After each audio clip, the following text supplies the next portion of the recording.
यार ओकर गाल भी लाल क्या माल है वहाँ फो दिखत है यार माँ कसम एकदम चकाचक वहाँ फो टनाटन लगा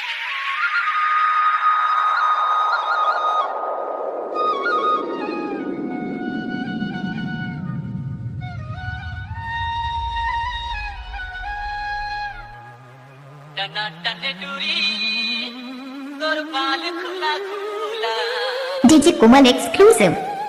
अरे बोला तो फसाए रे दीवाना बनाए रे दीवाना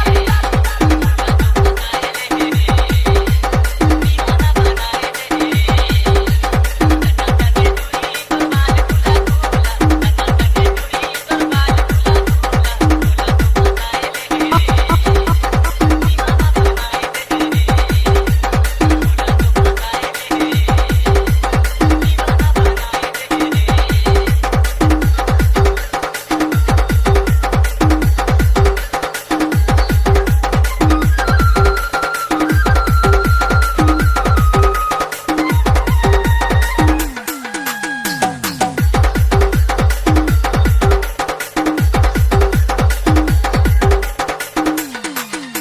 DJ Komal exclusive.